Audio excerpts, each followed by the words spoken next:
Sejam todos bem-vindos à Conferência Internacional de Tecnologia das Energias Renováveis, a CITER. Este grande evento tem o objetivo de debater as energias renováveis no contexto da transição energética global justa e sustentável. Foram muitos dias de preparação até aqui.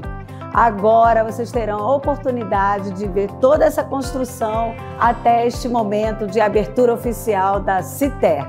Tudo começou com a reunião de start com as secretarias de governo do estado, que se deu no dia 6 de março, na agência Invest Piauí. Em seguida, realizamos o grande encontro com os parceiros do evento, que se deu no dia 8 de março. Em abril, mais 2 acontecimentos importantes marcaram nossa caminhada. A realização de um workshop sobre energias renováveis, com foco no hidrogênio verde, para jornalistas de diversos meios de comunicação e assessorias institucionais. O governador Rafael Fonteles lançou em sessão solene a CITER no Palácio de Karnak. Eu estou muito feliz, eu estou cada vez me empolgando mais com essa nossa agenda que prioriza tanto a transformação digital quanto a transição energética. E esses eventos internacionais que vão acontecer aqui na nossa capital demonstram isso. A CITER é grande em várias dimensões, em vários aspectos. Vai dar oportunidade para que a população tenha acesso a esse grande debate, que é importante debate, que é energias renováveis, hidrogênio verde, mudanças climáticas e também os objetivos do desenvolvimento sustentável da ONU. Com o objetivo de popularizar a ciência e as tecnologias das energias renováveis, criamos a CITER Pop, uma parceria com a Secretaria de Estado da Educação do Piauí, além de diversos co-realizadores.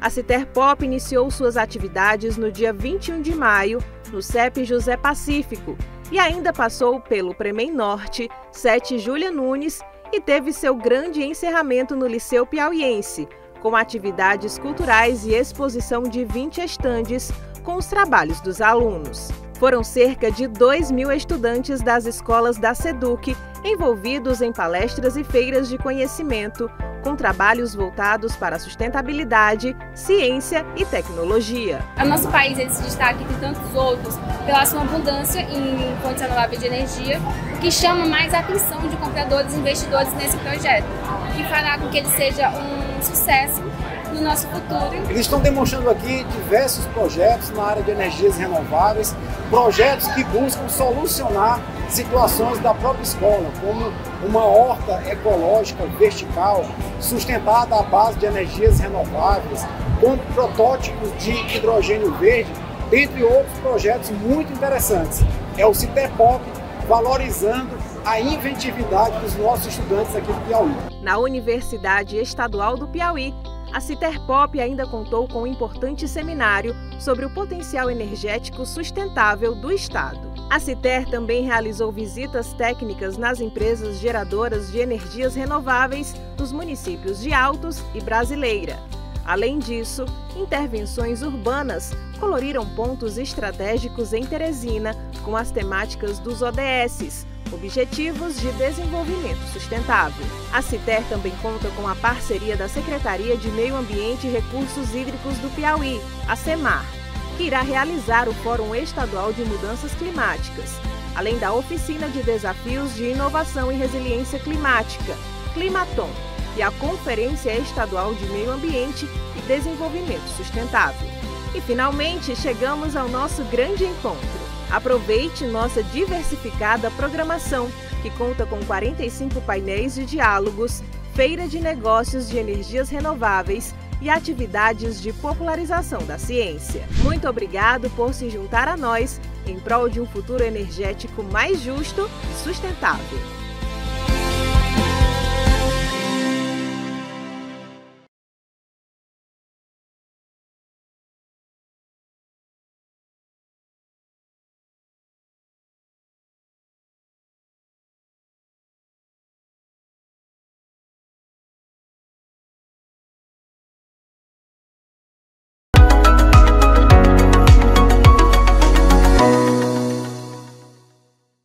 Muito obrigado. Primeiro que tudo, quero agradecer o simpático convite pela organização do CITER para participar nesta grande conferência É um prazer estar aqui, minha primeira vez no Piauí, em Teresina, e falar sobre hidrogênio verde é algo que me dá um grande gosto, porque quando eu comecei a trabalhar com hidrogênio verde, por volta de 2010, muita gente não acreditava muito nesta solução, não havia muito interesse nesta área, e eu tinha feito o doutoramento em eletroquímica nessa altura, tinha estado a trabalhar com materiais para pilhas de combustível e em 2010 comecei com um pós-doutorado na área do desenvolvimento de materiais de elétrodo para eletrolisadores, e foi aí que ganhei muito interesse por esta área e fico muito satisfeito por ver que hoje em dia a investigação que fiz teve impacto e que houve muitos outros pesquisadores que foram desenvolvendo as bases para o que temos atualmente e que mostram que o hidrogênio verde será uma solução importante para a transição verde.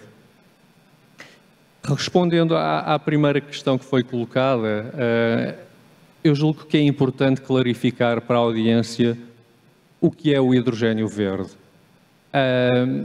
É preciso que fique claro que existem várias formas de produzir hidrogênio. E consoante a forma como o hidrogênio é produzido, há a atribuição de uma determinada cor. Na prática, o hidrogênio é sempre incolor, não tem cores. Mas acabou por se atribuir uma cor que diz qual foi a forma e qual foi a tecnologia utilizada para produzir o hidrogênio. Quando falamos de hidrogênio verde, estamos a falar de hidrogênio que foi produzido por eletrólise da água, utilizando fontes de energia renovável, como eletricidade, para o processo de eletrólise. Atualmente, o hidrogênio é maioritariamente produzido através dos combustíveis fósseis. Esse hidrogênio não interessa atualmente para a transição verde. O hidrogênio já é muito utilizado pela indústria, tem muitas indústrias que utilizam esse hidrogênio chamado hidrogênio cinza, que é um hidrogênio derivado de combustíveis fósseis, e uma das grandes aplicações do hidrogênio verde é a substituição do hidrogênio cinza nessas indústrias. Portanto, essa é a perspectiva de descarbonização da indústria utilizando o hidrogênio verde. Posso dar alguns exemplos, o caso da indústria do amoníaco. O amoníaco é essencial na produção de fertilizantes, é essencial para a agricultura e o amoníaco é produzido por uma reação entre o azoto, o nitrogênio e o hidrogênio. O que se pretende atualmente é que esse hidrogênio cinza seja substituído por hidrogênio verde.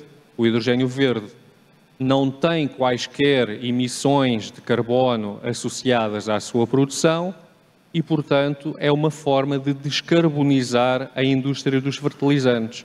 Existem outras indústrias que podem utilizar o hidrogênio verde. Eu depois falarei, talvez, um pouco mais na segunda ronda, como é que o hidrogênio verde é produzido. Portanto, há um dispositivo chamado eletrolisador, faz a divisão da água nos seus componentes básicos, não é? Divide a água, o H2O, em hidrogênio e oxigênio, e poderei falar um bocadinho mais depois como funciona o eletrolisador. Vou agora passar a palavra ao Santido novamente. Obrigado, professor Diogo. É uma honra tê-lo aqui, não poderia deixar de estar que o senhor esteve na minha banca de doutorado há 2 anos, há 1 ano e meio, aproximadamente 2 anos, e é muito feliz a sua presença e a sua fala. A gente vai passar agora a palavra para o professor Juan de Aguiar, sobre aquelas perguntas iniciais. O senhor pode falar ou então deixe que a fala fique aberta.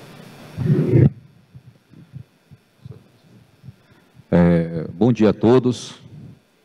Bem, esse painel, ele é muito aderente, né, àquilo que está acontecendo, sendo proposto no nosso estado e no mundo, né, que é a transição energética, né. Eu acho que esse é o ponto de partida de qualquer revolução, tanto social como industrial. Na realidade, a revolução social ela acaba sendo uma consequência, né. A melhoria, né, daquilo que a gente tem no dia a dia, né, vem a partir de uma revolução industrial, né. E não tem por que também não dizer que esse painel ele acaba tratando disso, né, por conta daquilo que vai ser implementado e vai ser, obviamente, colocado dentro do nosso estado, em termos de empreendimento. Quando a gente fala de hidrogênio verde, tem algo muito interessante, né? Eu acho que quando colocamos aqui a questão dos conceitos, muito bem colocado pelo professor, muito bom, né? Que ele acaba sendo muito dinâmico, né? Hoje, quando falamos a classificação do hidrogênio em verde, né, uma das premissas é que ele seja utilizado uma matriz energética primária para que se faça a quebra da molécula de água, né, e o resíduo que possa ser oriundo desse processo seja um resíduo renovável, como, por exemplo, o próprio vapor de água, né? E daí a classificação verde. Só que isso é muito dinâmico, é bastante dinâmico, né? Hoje já existe, né, diversas conversas no sentido dessa classificação, ela ser em função de se for, por exemplo, por meio de água, eletrólise, né? Qual tipo de água está sendo utilizado.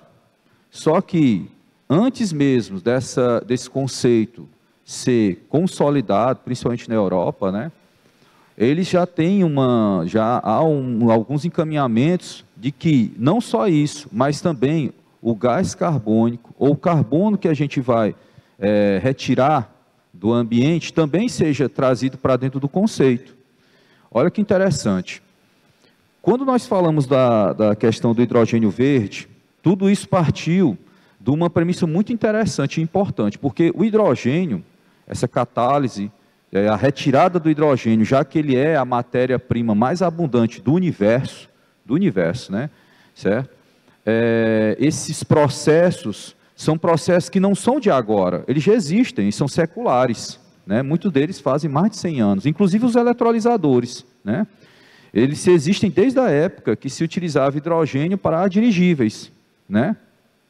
Contudo, o processo que se faz, ou a energia que se gasta para tirar o hidrogênio de dentro de uma molécula, isso sim é um problema, a energia que se gasta, né?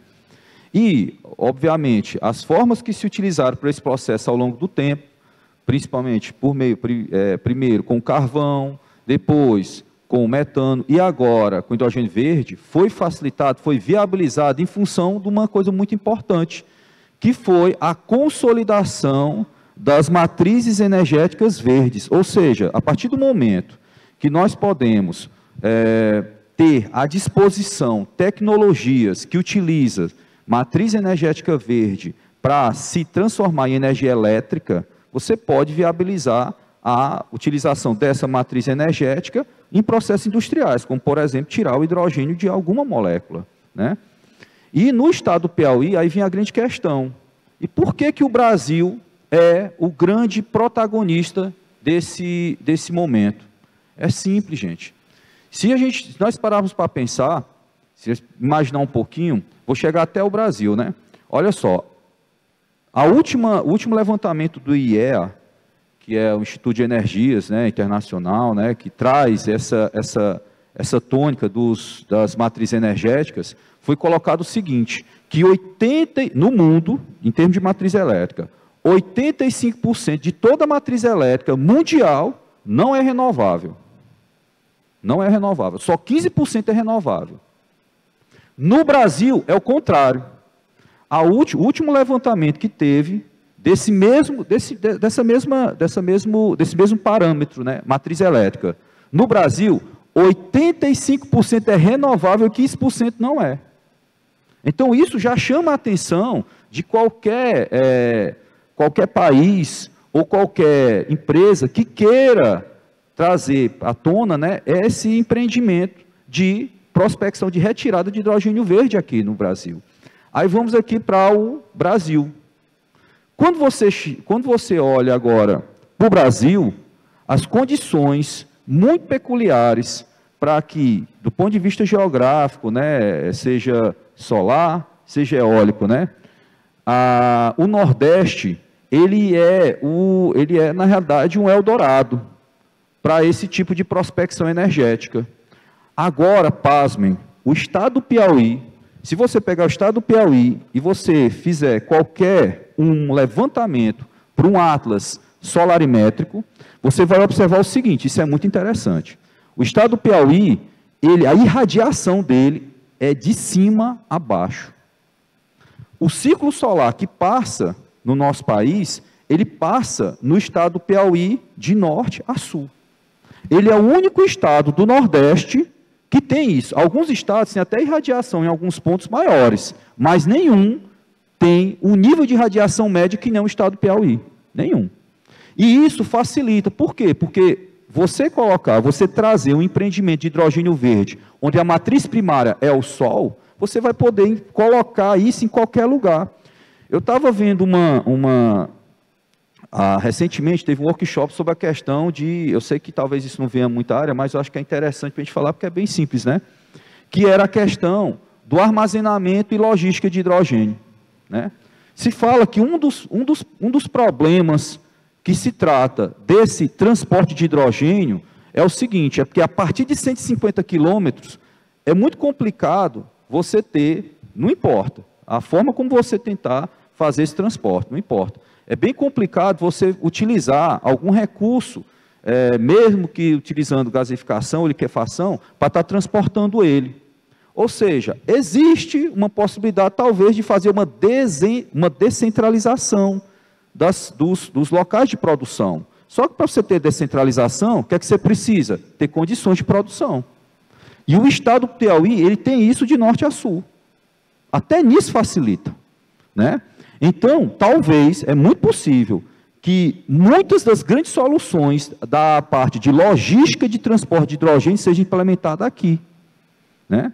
Então, isso faz realmente do Piauí um grande protagonista, não só de produção, mas das tecnologias que vão ser implementadas no nosso estado. Mais um detalhe interessante é o seguinte, o nosso estado, ele tem uma matriz energética muito bem consolidada. Veja só, o estado do Piauí, ele é o terceiro maior produtor de energia eólica do país. E o terceiro maior produtor de energia solar fotovoltaica também do país. Isso chama muita atenção. Por quê? Porque, na realidade, ele sempre fica entre primeiro, segundo e terceiro. Primeiro, segundo e terceiro. Hoje, em termos de capacidade instalada, o estado do Piauí ele tem 6,1 gigawatts de produção de energia. Renovável que eu estou falando. Você tem uma ideia disso? É quase a metade de Itaipu. E existe uma previsão a construir, isso já consolidado, de 23,1 gigawatts. Certo? Já nesse caso, né, quase o dobro, né? Então, realmente, o estado do Piauí, ele é um grande protagonista nesse setor, ele tem essa capacidade, eu acho que momentos como esse, realmente, eles vêm a consolidar a importância daquilo que a gente precisa entender, né, até no ponto de vista profissional, social. Eu acho que foi muito importante esse início, esse levantamento, elencar o tema social, porque aqui na Universidade Estadual do Piauí, nós temos o Núcleo de Formação e Pesquisa em Energias Renováveis do Piauí. Embora ele seja na UESP, na realidade ele é um núcleo interdisciplinar e interinstitucional. Tanto é que lá tem profissionais de diversas instituições, né, trabalham conosco, né, inclusive não só do Piauí, também fora do Piauí, né. E tem também um grupo interdisciplinar de pesquisa em energias renováveis e tecnologias sociais. Qual a preocupação? Olha, quando nós pensamos na consolidação da cadeia produtiva do hidrogênio, tem algumas perguntas que elas são muito importantes. A primeira é a seguinte, por que nós estamos preocupados em produzir hidrogênio só para exportar? Mas não é assim. A preocupação é o consumo interno, sobretudo ele. Porque o consumo interno é que vai fazer com que nós façamos realmente uma A famosa neoindustrialização. Porque a partir do consumo interno, você vai criar outras cadeias produtivas e, obviamente, fomentar a industrialização do Estado, né? Então, isso é muito importante. Eu acredito que o Estado do Piauí, ele está no caminho certo, sim, né? E, em termos também de formação, hoje, nós também temos uma planta, né? Tem uma plantazinha lá no Citerpop, de produção de hidrogênio, que mostra mais ou menos o que vai ser, de uma forma bem simples, né? Aquilo que vai ser produzido lá no norte do estado, né? Obviamente, de uma forma bem simplificada, é só didático, né? Mas, qual é a preocupação do desenvolvimento desses trabalhos, né? Primeiro, é que os alunos, seja do ensino médio, seja do ensino básico, seja do ensino técnico, seja os graduandos, eles entendam quais são os segmentos da cadeia produtiva para que eles possam seguir. Até porque, dentro de 1 ano e meio não vou dizer nem 1 ano, porque já existe, as plantas de Parnaíba já vão ser consolidadas agora, pelo menos a solar. Isso é fato. Então, nós temos uma urgência pela formação, né, especializada de profissionais. Hoje, nós temos lá na nossa instituição o curso de Tecnólogo em Energias Renováveis, o curso de Engenharia Elétrica também, né? E o de Tecnólogo em Energias Renováveis, também o de Elétrica, mas sobretudo de Renováveis, ele tem, que é um curso presencial que nós temos, ele tem uma premência pela formação especializada. Os alunos, eles estão aprendendo energias renováveis, só que, veja só, quando você fala de hidrogênio verde, você precisa de uma matriz, e essa matriz é uma das matrizes renováveis, ou é eólica, ou é solar, ou é hídrica, né? Então, o que vem acontecendo hoje é que no PPC do curso, ele já está preparado para que os alunos sejam conduzidos a trabalhar com essa matriz energética especificamente, né? Vai ser iniciada agora a especialização também em hidrogênio verde e inovação na Universidade Estadual, né? Certo? E ela tem exatamente esse objetivo, né, dessa formação especializada, né? Então, é isso, né? Eu vou passar a palavra. Muito obrigado, viu, gente?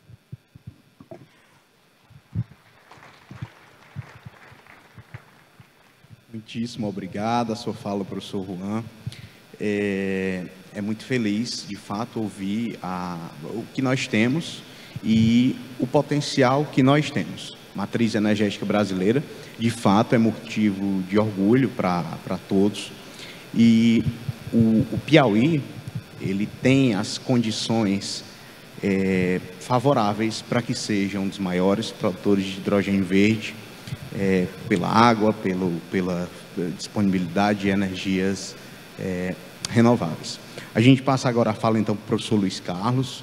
O senhor pode ficar à vontade e use os seus 10 minutos como quiser. Bom, muito obrigado, bom dia.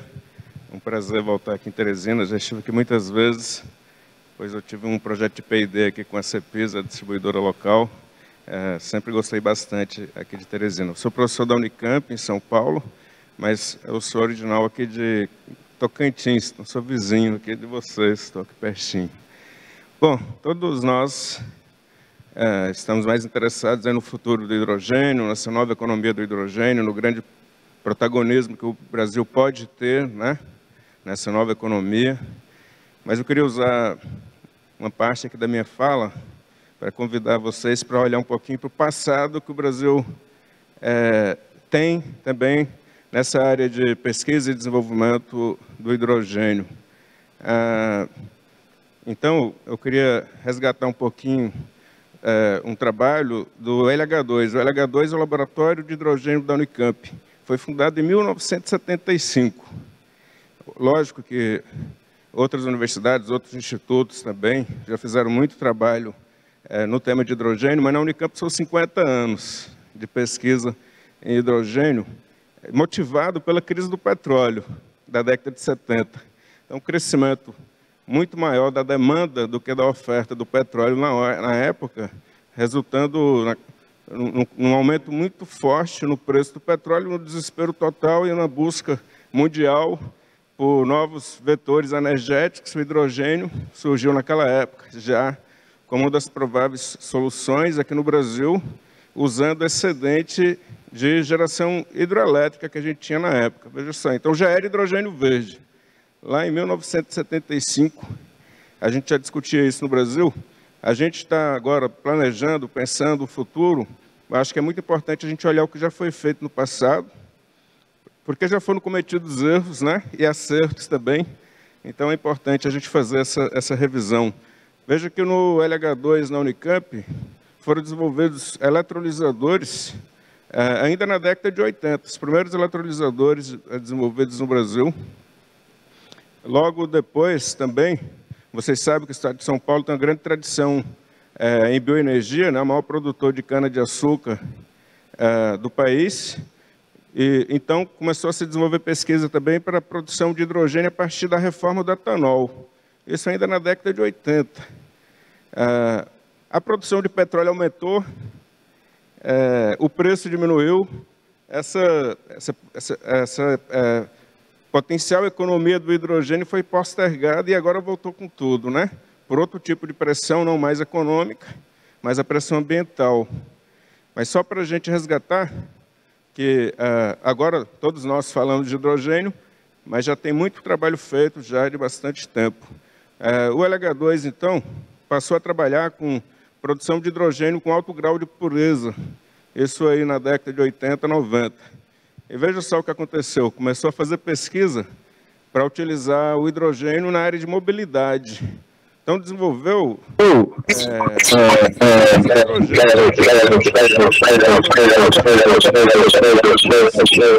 adaptando motores a combustão para operar com hidrogênio puro. Isso ainda na década de 90. E depois, olha o que esse pessoal fez no LH2. Fizeram o primeiro então, hidrogênio entrando numa célula combustível com bateria e motor elétrico, carro totalmente elétrico e é hidrogênio.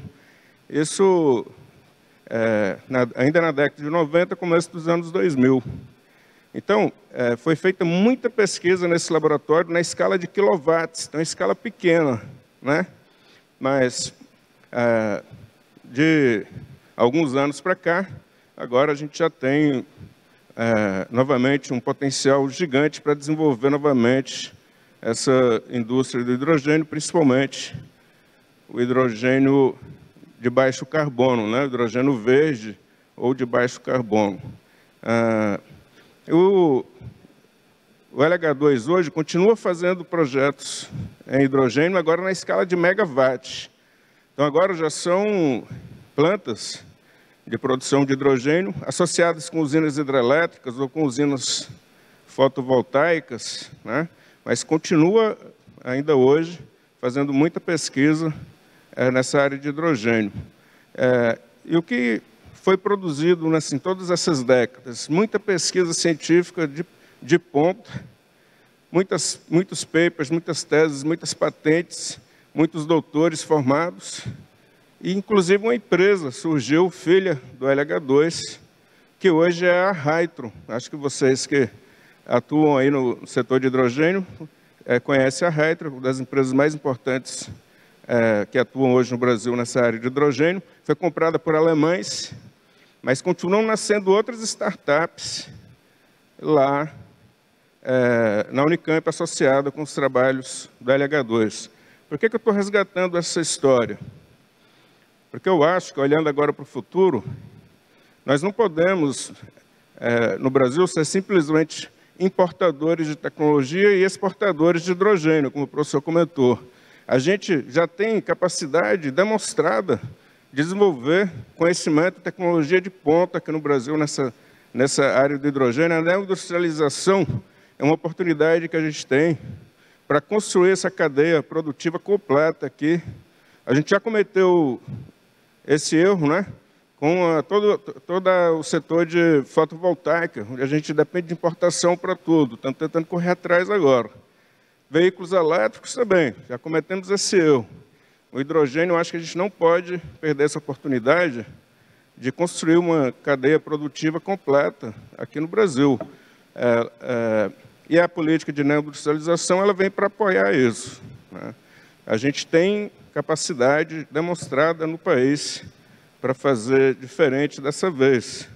Uma outra coisa importante que o professor já comentou, a gente precisa criar uma demanda interna maior. A gente já tem um consumo industrial grande, como foi comentado, mas a gente pode também utilizar hidrogênio para mobilidade, por exemplo, principalmente caminhões e ônibus. Tem um potencial grande para a gente utilizar hidrogênio aí. Também produção de fertilizantes, como já foi dito. Não que a gente não queira exportar, a gente quer, vai ser bom. Mas a gente tem que ter um mercado interno também crescente. O mercado interno sempre foi importante para o desenvolvimento aqui do Brasil. Então, essa questão da demanda também considero fundamental. Gargalos que eu acho que a gente tem para isso. Um gargalo principal, formação de profissionais para a transição energética. Formação de profissionais para atuar em todas essas cadeias das energias renováveis, da mobilidade elétrica, do hidrogênio. A gente ainda está, infelizmente, formando profissionais para o século passado. E a gente está vendo a transição tecnológica aceleradíssima. E a gente precisa atuar nos currículos, a gente precisa urgentemente repensar os profissionais que a gente está formando, de forma que a gente possa responder de forma adequada, né, no que o Brasil não venha novamente a perder mais oportunidades de desenvolvimento. Obrigado.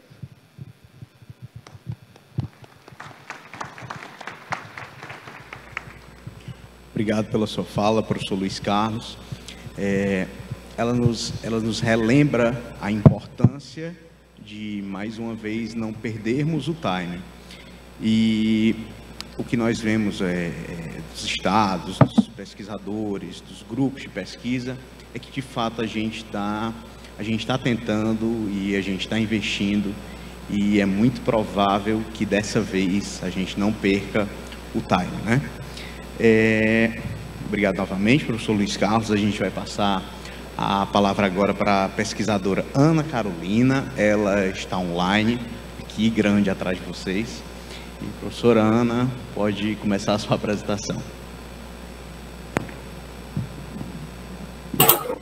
Olá, bom dia a todos. Vocês estão escutando? Ouvimos perfeitamente. Eu estou escutando. Só um instante. Conseguimos te ouvir perfeitamente, Ana.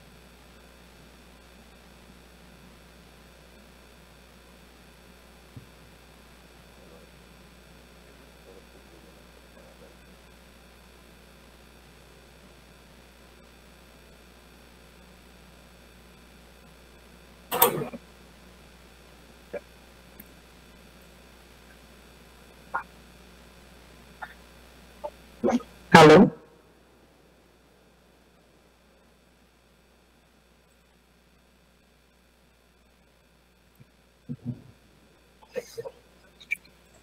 Conseguimos te ouvir perfeitamente, Ana. Você já me escuta?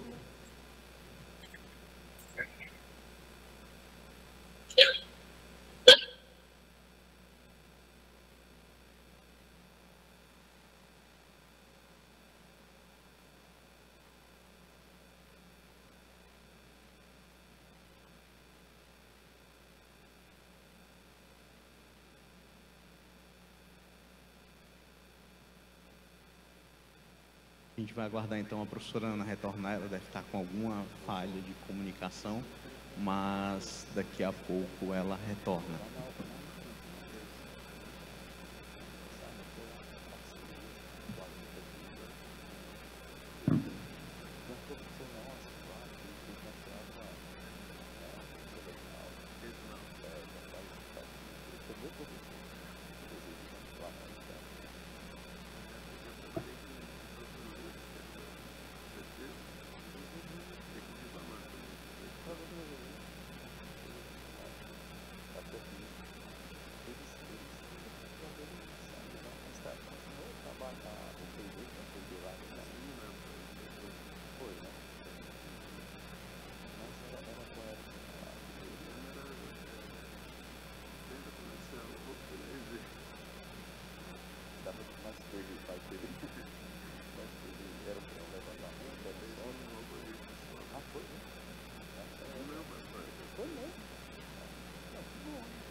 Bom, enquanto a professora Ana tenta a reconexão, a gente pode continuar a nossa palestra, inclusive iniciar a segunda rodada, que conta com perguntas que a gente vai fazer para nosso grupo de palestrantes. A gente vai começar com o professor Marcos Alves Vieira. Professor, tenho um questionamento para o senhor e queria que o senhor explanasse um pouco melhor sobre como têm sido as experiências educacionais no Brasil e no mundo em relação ao hidrogênio e quais são as expectativas para a popularização dessa tecnologia. Bem, eu fico muito satisfeito porque nós não estamos tão defasados assim no timing. Tá? Inclusive, eu conversava aqui com o professor ao meu lado, tá? Que quando eu comecei a olhar para isso, tá? O IST, que é a instituição que o professor pertence, já tinha um conteúdo bastante interessante. O Brasil deu uma acelerada nesse sentido e hoje pode-se dizer que a gente já consegue ser visto no retrovisor de quem está na pole position. Ou seja, nós temos bastante trabalho para ser feito, mas nós estamos tão atrasados assim. Tá? Por exemplo, mais uma vez citando a CNI, que num trabalho feito junto ao governo alemão, desenvolveu um material a respeito das demandas necessárias, tecnológicas, para incluir nos itinerários formativos. A exemplo, por exemplo, da iniciativa europeia, que é H2 for Skills, H2 Skills. Então, nós estamos alinhados, tá? Temos que realmente fazer bastante dever de casa e aproveitar essa oportunidade para trazer mais jovens para a área de tecnologia, uma vez que a cadeia é bastante extensa e nós temos muitos postos de trabalho para serem preenchidos. Temos muitas startups a serem lançadas, tá? E nesse ponto exclusivo da startup, nós temos que também tentar promover que esse conhecimento sobre hidrogênio para iniciantes seja um conhecimento transversal, que não fique exclusivamente dentro das áreas técnicas, mas que esteja entregue a todas as áreas. Por exemplo, o pessoal de imprensa tem que entender, saber, perguntar e poder ter acesso à informação. Todas as áreas da sociedade têm que estar esclarecidas a respeito disso. A exemplo que nós temos acompanhado a nível internacional. Então, essa a minha experiência é que nós temos bastante coisa para fazer, mas já estamos bastante equipados, tá? A exemplo, vocês podem ver das declarações feitas pelos professores aqui, há quanto tempo que a tecnologia do hidrogênio já estava presente na faculdade. Nós temos agora que cobrir esses gaps até a posição da graduação, entregando mais conhecimento possível para a formação vocacional e para as formações não técnicas. Essa é a minha opinião pessoal e é o que eu tenho assistido a nível geral e inclusive a nível mundial. Poucas formações a nível mundial contam, por exemplo, com as plataformas laboratoriais que já estão instaladas no Brasil. E essa é uma vantagem que nós temos que explorar exaustivamente. Obrigado, professor. Vamos seguir aqui com a nossa rodada de perguntas, tá? Vou seguir também o plano das pessoas, tá? Vamos seguir a mesma ordem. Agora, o professor Diogo. Professor Diogo, quais são os fundamentos da eletrólise e dos eletrolisadores e quais os principais aspectos técnicos envolvidos nessa tecnologia? Ok. Bem, então, falando um pouco do processo de eletrólise, tendo em conta que esta palestra, portanto, este painel pretende passar informação a iniciantes que querem saber um pouco mais sobre o hidrogênio verde, incluindo como é produzido, podemos falar sobre os detalhes em relação ao seu processo de produção por eletrólise. Como é que funciona basicamente um eletrolisador? É um sistema muito simples. Na verdade, o processo de eletrólise é algo que é conhecido há cerca de 200 anos. Portanto, não é algo novo, é algo que tem tido interesse ao longo da história, principalmente quando o preço dos combustíveis fósseis sobe, mas tem tido sempre um papel um pouco marginal e agora sim temos vindo a dar mais importância à produção de hidrogénio por eletrólise, tendo em conta as metas que temos de atingir a nível de descarbonização. Então, um eletrolisador, basicamente, é um dispositivo que tem que ter 2 elétrodos, portanto, um ânodo, que é um polo negativo, que é um polo positivo, perdão, e um cátodo, que é um polo negativo. No meio dos 2 elétrodos temos água, portanto, e temos um eletrólito. Portanto, o eletrólito serve para fazer a condução dos íons. Dependendo do tipo de eletrolisador, o eletrólito pode ser líquido, pode ser sólido, há diferentes tipos de eletrólito.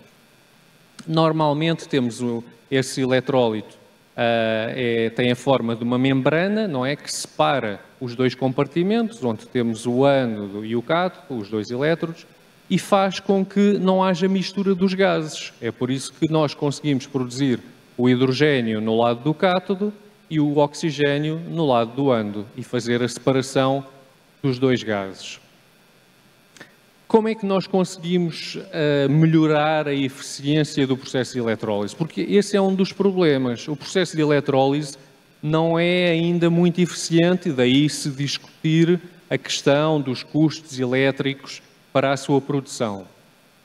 É preciso ter em consideração que, como já se falou, essa eletricidade que é utilizada para o processo de eletrólise poderá ser eletricidade que corresponde a um excedente de produção de energia elétrica renovável que seria de outra forma perdida através de um processo normalmente chamado de curtailment, e a utilização desse excedente de energia elétrica pode ser utilizado para a produção do hidrogênio e, portanto, é uma forma também de aumentar a nossa eficiência na produção da energia elétrica renovável.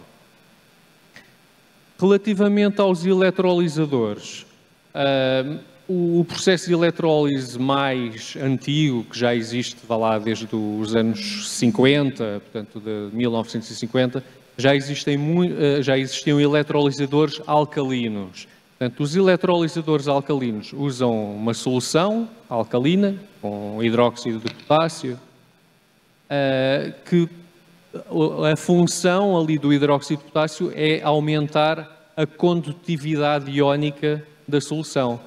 Porque num eletrolisador há a aplicação de eletricidade nos elétrodos e, portanto, pelo circuito externo passa corrente elétrica, mas dentro da solução o que se move são íons. Portanto, são espécies químicas carregadas que fazem o transporte da corrente elétrica dentro da solução.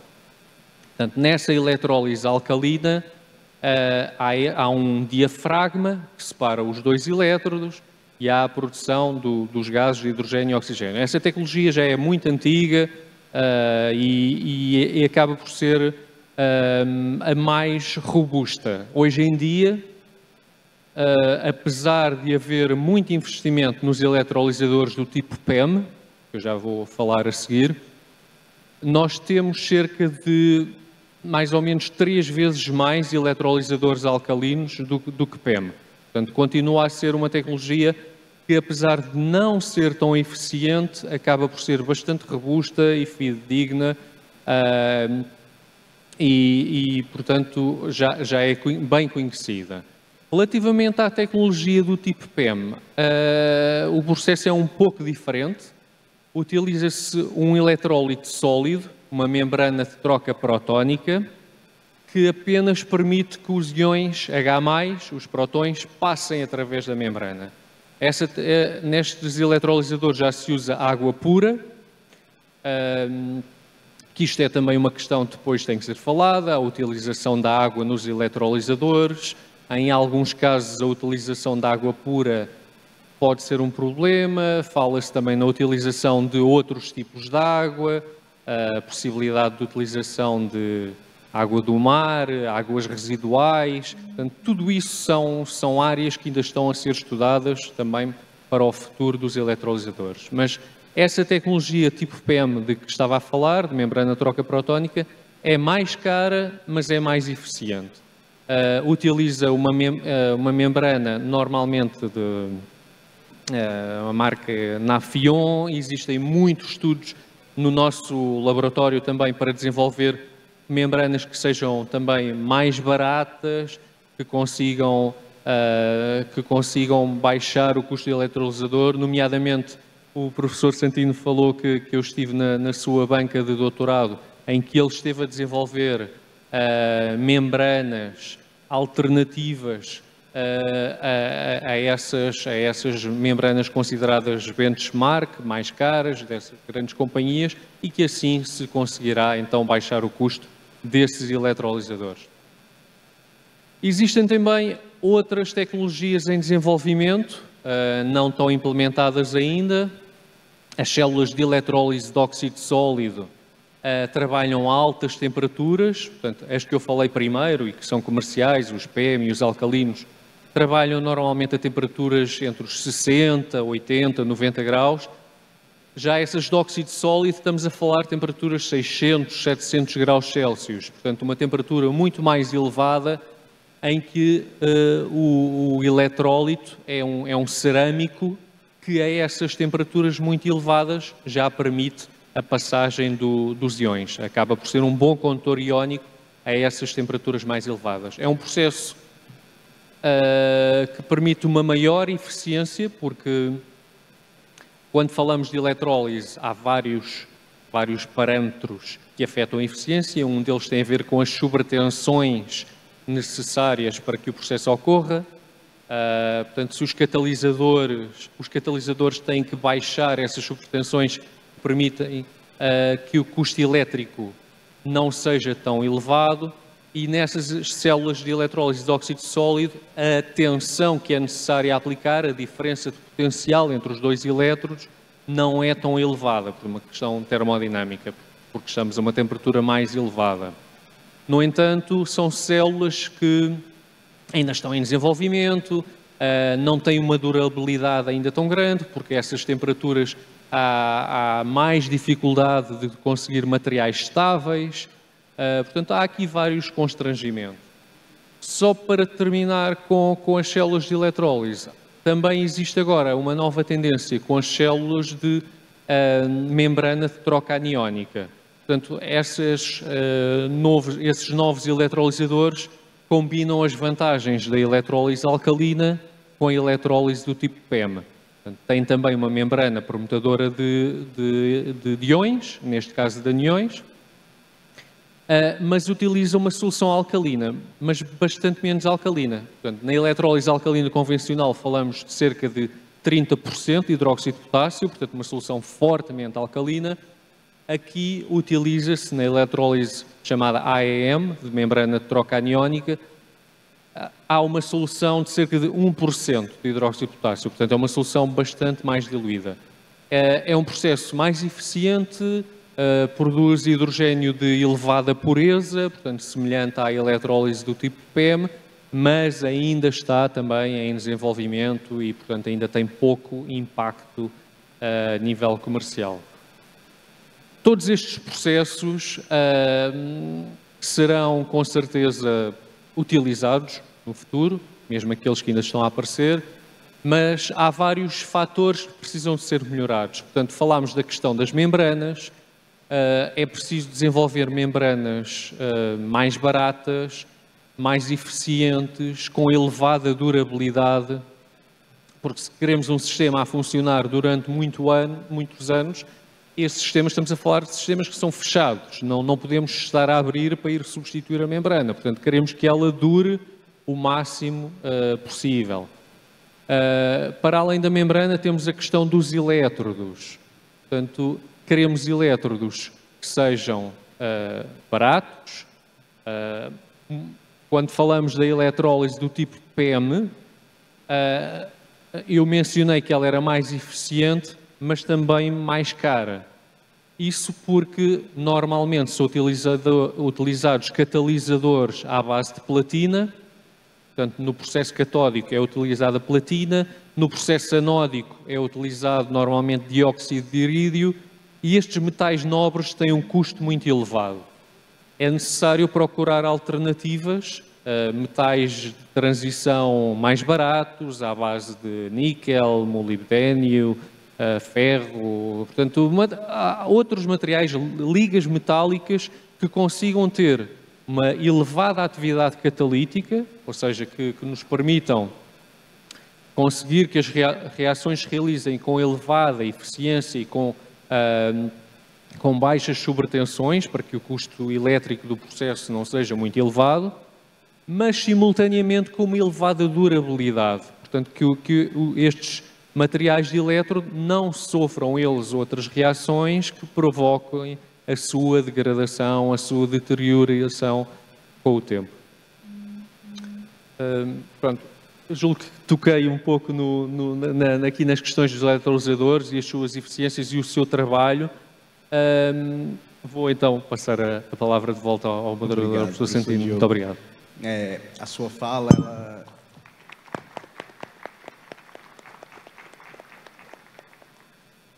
ela elucida muito bem a pergunta e nos traz o desafio que é baixar o preço, baixar o custo dos eletrolisadores, baixar também o custo da produção do hidrogênio.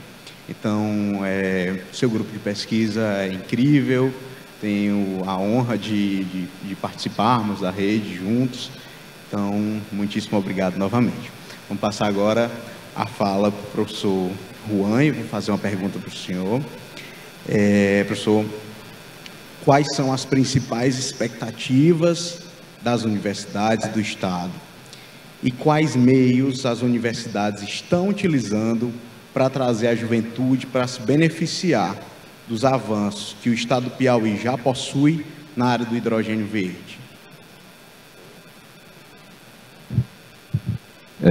Essa pergunta ela é muito importante para a mente, né?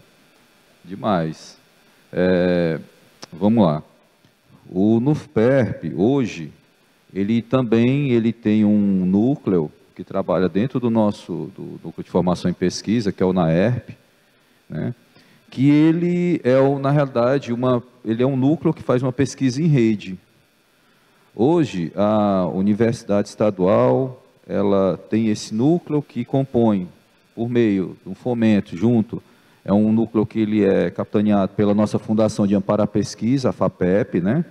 Que a Universidade Estadual, Universidade Federal, Instituto Federal e Universidade do Delta do Parnaíba, ou seja, as nossas 4 instituições de ensino superior públicas do nosso estado, né? E o que ocorre? Dentro da academia, o que havia, o que acontecia, né? Existia diversas pesquisas em segmentos separados da cadeia produtiva, né? Ou então em aspectos muito específicos da cadeia produtiva, ou seja, existia algumas academias ou grupos de academia que trabalhavam, por exemplo, sobre a questão de energética, né? O que é que o nosso estado tem, o que é que ele tem em termos de disponibilidade, matéria-prima, né? A questão de insumos, a nossa infraestrutura, né? Existia também segmentos existe segmentos da academia que trabalha também na eficientização das membranas, né? Certo? Principalmente na parte de ciências de materiais, né? Também aplicações também desses segmentos, né? E o que foi que a gente fez? Juntar todo mundo, né? Juntar todo mundo, unir essas academias, essas IES, né? Para que pudesse ser desenvolvido, né? Pesquisas de aplicação direta. E depois disso, a própria especialização que está acontecendo agora é fruto disso. Ela tem pesquisadores, né, de diversas instituições do nosso estado e também de fora, né? E a academia, o que ela está fazendo? Ela está trabalhando em diversos segmentos, né? Por exemplo, a Universidade Estadual, ela tá fazendo essa especialização para trabalhar na formação de profissionais que vai trabalhar na parte técnica da cadeia produtiva, seja nas plantas, seja na parte administrativa, certo? Seja na parte legal, né? Outras especializações também estão surgindo, né? Por exemplo, no Instituto Federal, né? Também está sendo feita uma especialização, mas para o ensino técnico, né? Voltada para o ensino técnico, que é importante, né? Até porque há uma premência para depois que o aluno do ensino técnico ele faz o curso, seja concomitante, né, ou integral, né, ou subsequente, melhor dizendo, né, concomitante, subsequente ou integral, que ele possa, logo depois do curso, também ter não precisa fazer um outro curso para que ele possa exercer atender algum segmento da cadeia produtiva, né. Na Universidade Federal está sendo feita também especialização, mas na parte de formação docente, né, para ter multiplicadores, né, certo? Então, veja só, como que a academia, o que é que ela está fazendo? Ela está trabalhando naquilo que a gente vai precisar agora. Tanto os multiplicadores, como a quem vai trabalhar diretamente no setor, certo? Como também as áreas técnicas especializadas de forma diferente, né? Mas não só isso. O que a gente precisa também entender é que, além de formar, nós precisamos também desenvolver tecnologias aqui. É muito importante isso. Porque, olha que interessante, eu vi uma coisa muito importante que o senhor Diogo falou, que foi a questão de quando nós passamos pelo primeiro momento, naquele marco, né, das energias, da distribuição, da geração distribuída, lá em 2012, o que aconteceu? Olha que interessante. Quando foi em 2009, saiu um relatório do Instituto de Energias Alternativas, eles ainda usam esse nome, porque é como se chamava as renováveis antes, né? Que em 2009, saiu esse relatório dizendo que dentro de 3 anos, o Brasil ele precisaria trabalhar e se consolidar na cadeia produtiva industrial, né? De fabricação de módulos fotovoltaicos. Isso aconteceu 3 anos antes do marco legal da geração distribuída. O que foi que aconteceu? Nós não tivemos esse cuidado. O professor falou isso muito bem, né? Foi muito bem colocado, né? Nós não tivemos esse cuidado. E, quando foi 3 anos depois, começou a ter implementação dos primeiros sistemas de geração distribuída nas casas, nas residências, né? E ele começou sendo importado principalmente da Alemanha, né? Pra você ter uma ideia, gente, olha que interessante.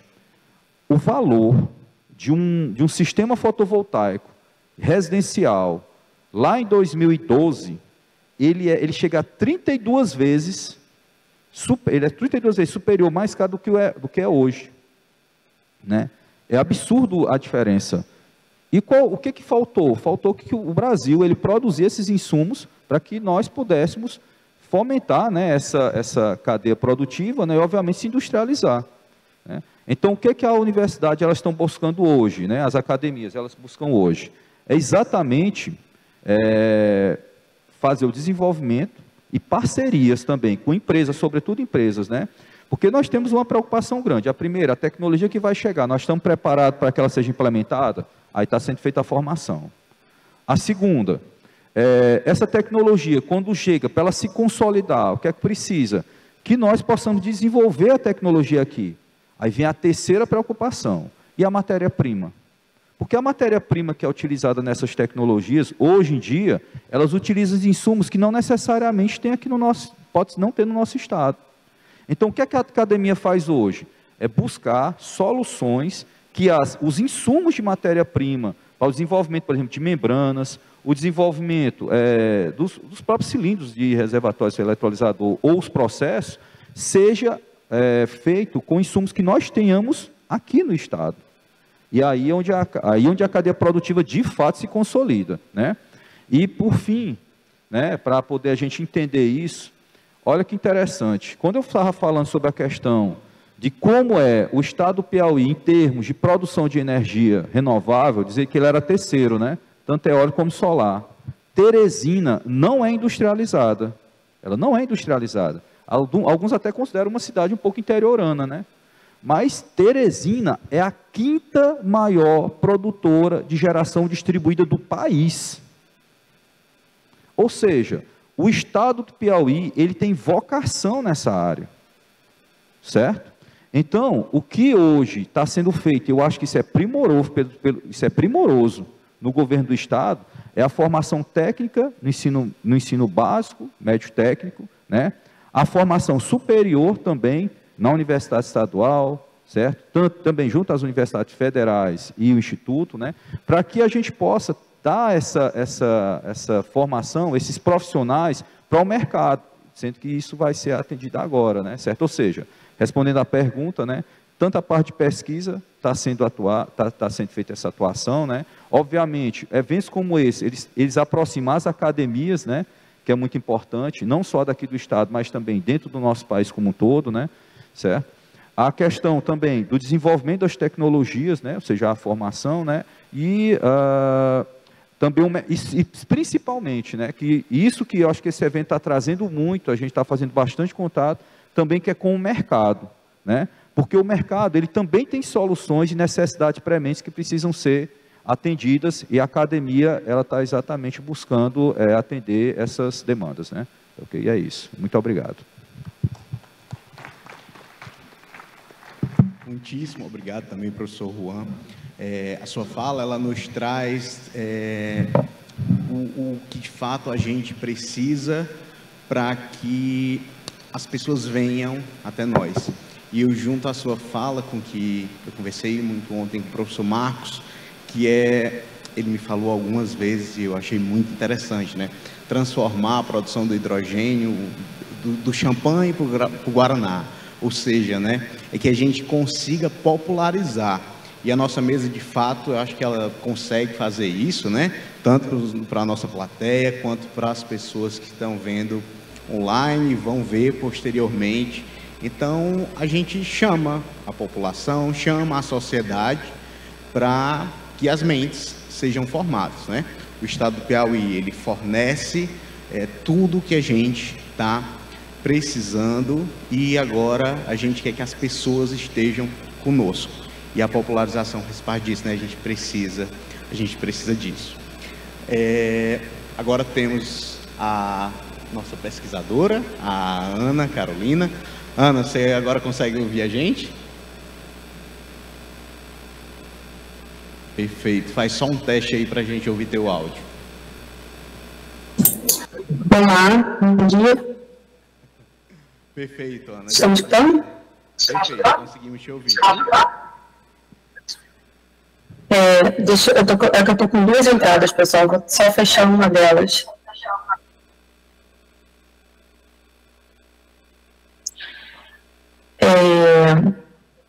Bom dia a todos. Queria agradecer principalmente o convite e todo o esforço, inclusive, da equipe técnica que está permitindo que eu participe de forma virtual, né? A gente está aí desde cedo tentando fazer para eu conseguir entrar. Peço desculpas, mas perdi um pouco do debate, mas vou estar trazendo um pouquinho aqui, falando um pouquinho inicialmente, né, do nosso trabalho enquanto grupo de estudo. Eu trabalho como pesquisadora e coordenadora executiva no GESEL, que é o grupo de estudo do setor elétrico. O GESEL, né, que foi criado em 97, ele é uma instituição de ensino que surgiu no Instituto de Economia, na Universidade Federal do Rio de Janeiro, e ele trabalha, né, tem um foco muito grande na questão da regulação e questão econômico-financeira. E desde 2020, justamente quando o hidrogênio ele começou, né, a ganhar essa nova posição de destaque no processo de transição energética, principalmente, né, os avanços, discussões das questões climáticas e tudo mais, a gente vem estudando a questão do hidrogênio. E o que a gente percebe, né, só em questão de fortalecimento das instituições de ensino e pesquisa, né, que de fato, né, então, desde então, a cadeia de produção de hidrogênio, ela vem passando por uma evolução significativa, né, de fluxo de interesse, de investimento, isso principalmente direcionado também para a questão de avanços tecnológicos e inovação, né? Então, eu acho que são 2 pontos que têm grande sinergia com a questão de ensino e pesquisa, né? E aqui, acho que não só o avanço que a gente vem vendo em termos de produção de hidrogênio, né, de eletrolisadores, da questão mesmo tecnológica, mas eu acho que toda a cadeia, né, da forma como ela precisa ser implementada, ela exige também uma inovação em outros campos, né, seja se pensar, né, nos próprios modelos de investimento, né, modelos de governança, né, e isso avança também para a questão da transição energética, né, porque hoje em dia a gente trata da transição energética não só da mera substituição, né, da fonte de energia, mas aqui falamos de uma transição energética justa, né? Então, de se pensar também como os benefícios, né, dessa cadeia eles vão ser distribuídos na própria sociedade, né? E a gente está na etapa da economia do hidrogênio, acho que uma etapa justamente, né, que possibilita muito a questão do ensino e pesquisa, né, que é essa etapa justamente de implementação de projetos pilotos, né, demonstrativos, onde essa questão da pesquisa e desenvolvimento ela tem grande importância, né. E o Brasil, ele assim como outros países, já vem se manifestando como um primeiro estágio, justamente as estratégias nacionais, né, das roadmaps e visões estratégicas dos países, o Brasil ele vem trabalhando bastante na questão do ensino e pesquisa, né. Então, o próprio PNH2, né, em plano trienal, né, ele já apresenta como eixos específicos a questão da capacitação de recursos humanos.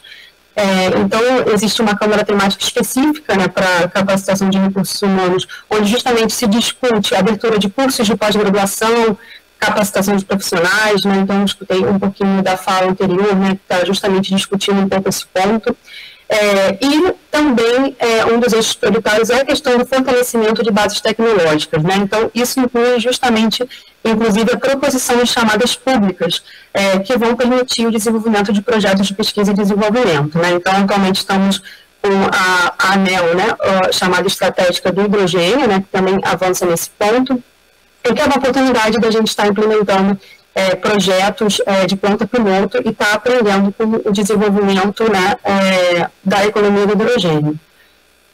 Bom, pessoal, acho que seria esse ponto. Eu não estou agora escutando mais vocês, eu vou entrar novamente aqui. Tá ótimo, Ana, muitíssimo obrigado pela sua participação, tá? A gente, com a sua fala, retorna então para as perguntas, mas eu vou pedir que você aguarde só um pouquinho para que você entre daqui a pouquinho, tá? Vou chamar agora o professor Luiz Carlos Pereira. Professor Luiz, tenho pergunta para o senhor também, claro, né? Com a sua ampla experiência em projetos sustentáveis e eficiência energética, quais seriam as principais recomendações para iniciantes interessados em atuar na área do hidrogênio verde?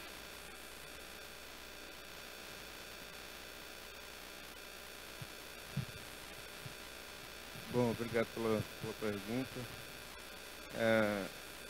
Eu acho que uma questão fundamental, bom, você falou de eficiência energética, de sustentabilidade, né, de hidrogênio verde, de energias renováveis, de mobilidade elétrica, são muitos assuntos diferentes. A gente pode incluir também todo o setor de bioenergia, biometano, resíduos sólidos urbanos. Na verdade, a transição energética ela coloca um desafio para a gente grande da interdisciplinaridade. Eu acho que eu, por exemplo, eu sou especialista em eletromagnetismo. O professor parece que é especialista em eletroquímica.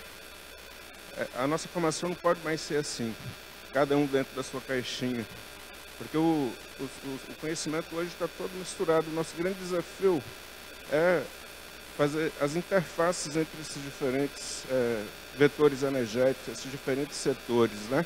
Então a gente vê que o setor de mobilidade, o setor automotivo, agora tem uma relação gigante com o setor elétrico, né?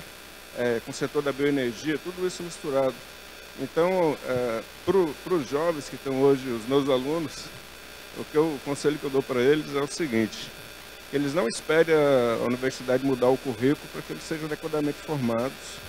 Eles precisam, por conta própria, que eles são mais rápidos, né? Porque eles podem decidir fazer isso, buscar uma formação que seja mais interdisciplinar. Então, hoje, qualquer engenheiro, além de ter o conhecimento técnico profundo da sua área, ele tem que ter uma boa noção de avaliação de impactos ambientais, de impactos sociais, de impactos econômicos, de impactos regulatórios, né? Dos projetos em que eles vão trabalhar. Então, a formação interdisciplinar, eu acho que é o caminho para que a gente possa avançar, criando a economia verde que a gente quer criar, mas ao mesmo tempo, né, olhando para aspectos sociais, por exemplo, que a gente comentou aqui. Então, o que acontece no Brasil hoje, né? A gente exporta muita soja, exporta muita carne e a gente tem muita fome no Brasil. E agora, o que a gente está querendo fazer? A gente quer exportar muita energia, não é? E a gente tem pobreza energética no Brasil. A gente tem 60 milhões de brasileiros em situação de pobreza energética, segundo os indicadores da ONU. São pessoas que têm acesso à rede elétrica, mas têm dificuldade para pagar a conta de luz. É um tipo de pobreza energética. Tem um consumo de energia reduzido porque não consegue pagar. Além também de uma fração menor de pessoas que a gente tem no Brasil sem acesso nenhum ainda, 1 milhão de pessoas, principalmente na região amazônica, mais outros 5 milhões com acesso precário. Então, a gente não pode fazer a transição energética deixando de lado o que a gente está chamando de justiça energética, também de combate à pobreza energética, né? Então, tudo isso tem que estar na formação de todos os cursos. A questão da sustentabilidade, a questão social, a questão ambiental, econômica, regulatória, etc. Eu acho que um grande desafio nosso, por parte da universidade, né, como formadores, educadores, é a gente conseguir criar esses ambientes interdisciplinares. Na Unicamp foi comentado que eu coordeno o CPTEM, que é o Centro Paulista de Estudos da Transição Energética. A gente está num esforço tremendo para conseguir construir esse ambiente. Lá nós temos engenheiros de todas as áreas, cientistas da computação, advogados, economistas, pessoas especialistas em políticas públicas e educadores, tentando trabalhar juntos em projetos na área de transição energética. Até 2 semanas atrás, a gente conseguiu um primeiro resultado, que foi uma defesa de doutorado misturando engenharia e direito, num tema de regulação de micro-redes aqui para o Brasil. Um orientador, que era eu, engenheiro, e o outro orientador, advogado. Foi bem interessante. Na banca tinha um juiz. Foi uma situação que mostra que a gente está conseguindo avançar um pouquinho, mas é um enorme desafio, porque mesmo os nossos professores, os nossos pesquisadores, a gente foi educado para trabalhar dentro da nossa caixinha. O que a gente precisa fazer é quebrar isso. Os nossos alunos precisam conseguir fazer melhor conexões que a gente não conseguiu fazer até agora na nossa geração.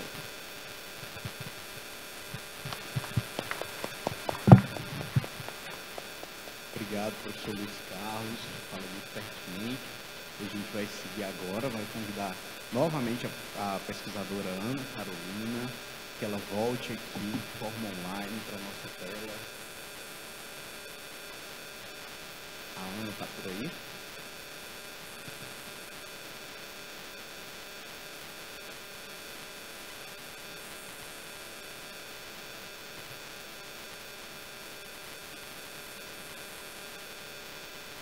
Com o retorno da Ana, a gente faz a nossa última pergunta e vai se preparando para a finalização da nossa mesa, que, a meu ver, está sendo incrível e cumpre o papel que ela se propõe, né? Que é trazer a sociedade para a gente, explicar o que a gente está fazendo. Nós temos formação especializada, mestrado, doutorado, mas a gente precisa, de fato, incluir a sociedade. Se a gente não conseguir incluir a sociedade, o nosso trabalho ele não é 100%. Trazer as pessoas para o nosso lado é importantíssimo e eu acho que a presença das ilustres pessoas que estão aqui comigo, ela consegue cumprir de fato esse papel.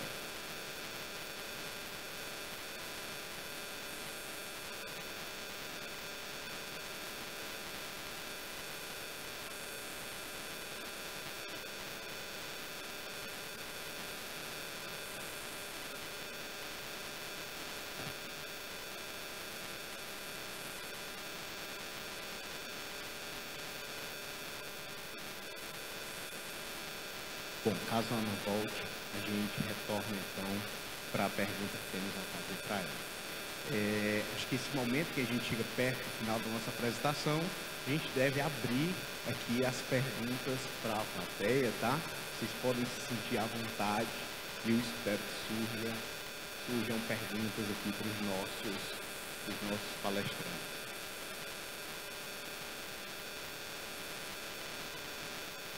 Você pode se aproximar aqui do palco que a gente te entrega o microfone.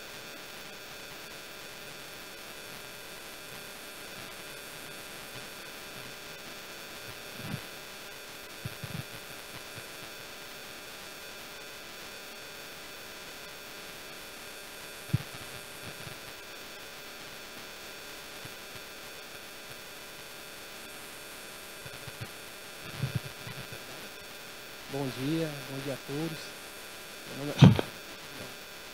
Meu nome é Assis Mota, sou professor da Federal do Rio Grande do Norte, né? E trabalho nessa parte de plantas pilotos, né? Professor Luiz Carlos. A minha pergunta seria para o professor Luiz Carlos. Consegue ouvir? Melhorou? Pronto. Novamente, meu nome é Assis Mota, sou professor da Federal do Rio Grande do Norte, sou da casa também, fazia parte da UF Federal do Piauí e agora sou da UFRN, né? Trabalho com o professor Juan já há um tempo também nessa parte de desenvolvimento tecnológico. E a minha pergunta seria para o professor Luiz Carlos, né? Professor, eu venho acompanhando algumas ações de plantas, né? Desde 2006, quando eu me formei, que eu venho trabalhando com plantas pilotos, em geral para biocombustíveis, né? Etanol, biodiesel e CEF. Antigamente era bioquerosene, ou então prozene, que era o querosene em 1980. Como é que o senhor vem acompanhando essa questão da evolução dessas plantas, né? A prospecção. O mercado brasileiro, a tendência é que ele venha exportar tecnologias, né? Há pouco tempo eu fiz algumas cotações, em especial com a Hytron, e o prazo que eles me colocaram foram 24 meses para se entregar uma planta. Ou seja, se dependendo da planta, são 24 meses para se entregar uma planta. Como o senhor visualiza isso com relação ao Brasil? Estão propondo essa transição energética, que seja a curto prazo, que seja uma velocidade. Como é que o senhor pensa com isso com relação ao Brasil? Nós temos uma carência de desenvolvimento tecnológico, de pessoas e de tecnologia para essa área atual. Como é que o senhor pensa isso? Ou seja, o que é que realmente o Brasil precisa para que nós tenhamos profissionais, para que seja produzido aqui e que não seja tão somente exportado? Que para mim isso hoje é um perigo. Se isso acontecer, nossos profissionais vão estar desqualificados. Ou seja, a partir do momento que nós colocamos que a tecnologia de fora é superior à tecnologia nacional, nós estaremos realmente propondo que o profissional de fora é superior ao profissional nacional. E isso me preocupa, sempre me preocupou. Me formei em 2006 e fui para o setor industrial para realmente me qualificar. Ou seja, saber o que seria essa integração de pessoas, integração de conhecimentos. Cada um sai da sua caixinha e estando em um local para se desenvolver uma tecnologia. Então, eu coloco essa pergunta ao senhor e agradeço.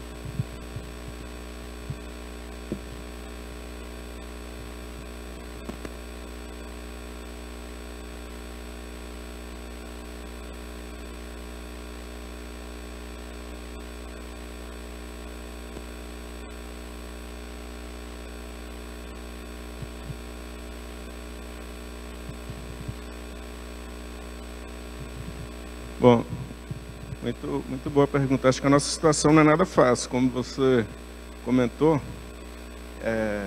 Realmente, tem muitas empresas aqui no Brasil, e principalmente na Europa também, que estão indicando que precisam de 1 ano, 2 anos ou mais para entregar uma planta piloto, né? Mas a gente tem tido contato com empresas chinesas, é aí que o nosso desafio fica mais difícil. Que estão prometendo entregar eletrolisadores de porte significativo em 6 meses aqui no Brasil. Então, a nossa corrida aqui tem que ser contra os chineses. E eles são muito rápidos. Não sei se vocês lembram, na pandemia, que os chineses construíram um hospital gigante em dias, né? Foi uma coisa incrível. O que eu acho que é muito importante a gente ter planta piloto, até formar profissionais. Já foi comentado aqui da chamada estratégica da ANEEL. Paulo Luciano está aqui, deve comentar mais tarde, mas a gente deve no Brasil dezenas de plantas na escala de 1 mega a 10 megawatts, Mas um dos desafios vai ser o fornecimento desses equipamentos, né? E quem está na frente de novo nessa corrida é a China. Então, provavelmente, muitos desses pilotos vão ser chineses. Mas o que a gente quer de longo prazo é o que? A gente está pensando em escala de gigawatt. Então, o Brasil vai ter um pouco mais de tempo, mas não é muito tempo, para tentar correr atrás desse prejuízo. Mas em outros setores, por exemplo, os painéis fotovoltaicos, já perdemos essa corrida. As baterias, já perdemos. Veja que contraditório, a gente tem aqui excedente de energia renovável, solar, eólica, e a gente compra painéis produzidos na China que utilizam energia que vem do carvão. Mesma coisa com as baterias, os carros elétricos que vêm aqui, são maravilhosos. Não tem escapamento, não emite nada, mas a produção disso na China utiliza energia de fonte fóssil e carvão, é o pior possível, sem contar todo o transporte desses materiais para a China, transporta de volta para cá, né? Então, e aqui no Brasil a gente tem esse potencial para fazer a fabricação de produtos verdes, painéis fotovoltaicos, baterias, aço verde, eletrolisadores, né? Então, eu sou muito confiante nessa política de neoindustrialização do Brasil, porque a gente tem essa vantagem competitiva em relação aos outros países, né? Ninguém tem essa vantagem toda que o Brasil tem em termos de fartura de fontes de energia renovável, né? A Bloomberg estima que a gente pode aumentar nossa matriz elétrica em 50% até 2050. Mas se a gente tiver demanda, essa matriz pode multiplicar por 2, por 3. Potencial para explorar a gente tem. E para desenvolver produtos verdes, né? Utilizando energia renovável. Então, eu acho que a gente está com um prejuízo gigante para correr atrás, mas eu acho que a política de neoindustrialização pode abrir uma janela aí de oportunidade, e o fato da gente ter essa vantagem competitiva também atrai outros fabricantes aqui para o Brasil. Quem sabe aí a gente possa ter um upgrade importante da nossa indústria nas próximas décadas. Muito obrigado, professor Luiz Carlos. Espero que a pergunta tenha sido respondida, foi de fato. A gente volta agora para a nossa pesquisa. Nossa mesa de fato é dinâmica e eu acho que esse formato é excelente.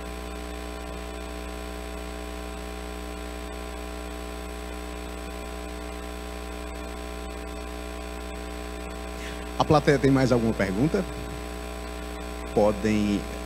Você pode se dirigir, depois a gente passa para ti, tá? Você pode se dirigir aqui ao próximo palco para te passar o microfone.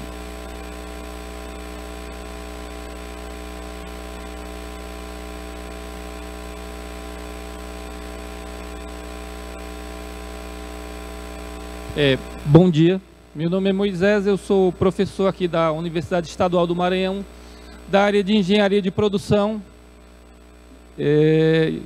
Ontem, numa palestra ontem aqui, numa mesa redonda, um profissional estrangeiro, ele disse que um dos grandes problemas aqui da disseminação do hidrogênio verde no Brasil é a questão da infraestrutura.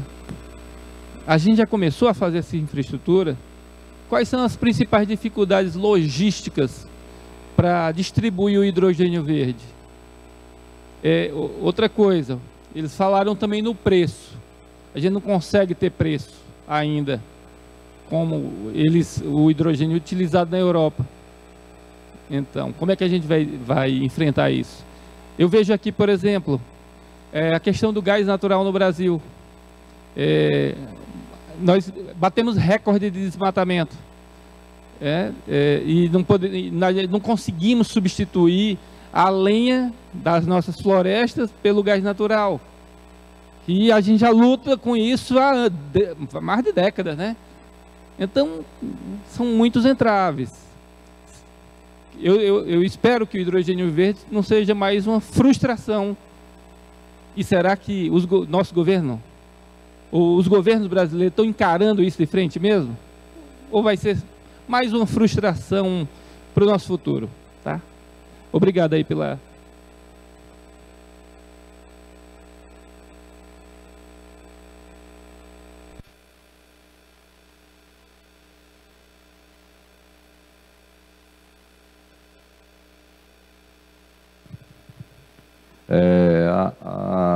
Professor, sua pergunta é muito pertinente, né? Até porque não só hidrogênio verde, mas outras matrizes energéticas, elas passaram por momentos de... O próprio carro elétrico, né?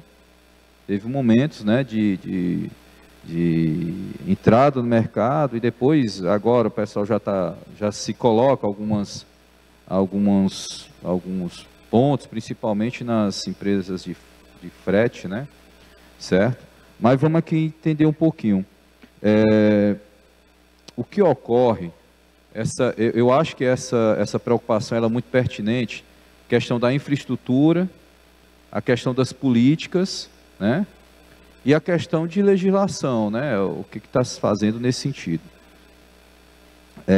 Tem um programa de câmaras temáticas, que é o PNH2, né? Então vamos tentar entender o que está acontecendo em termos de Brasil, para a gente entender o que vai acontecer dentro dos estados e para entender o que vai acontecer nos municípios, né? O PNH2, ele foi feito com 5 câmaras temáticas, né? Que foi 5 preocupações primeiras, né? A primeira é o fortalecimento das bases científicas e tecnológicas. Por quê? Porque o primeiro passo para qualquer tecnologia é a consolidação dela.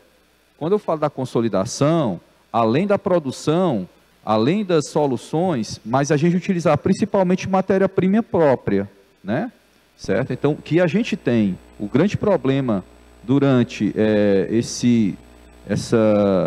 as transições ou a transição energética é que as tecnologias elas são importadas, né? O que a gente está produzindo aqui, né? O professor bem colocou, o professor Luiz Carlos aqui no CPTEM, né? Que o que a gente está produzindo, está tentando desenvolver no nosso país, né? É importante que seja feito com o que é aqui. É assim que também está acontecendo aqui no nosso estado, por meio das academias também, né? A capacitação de recursos humanos.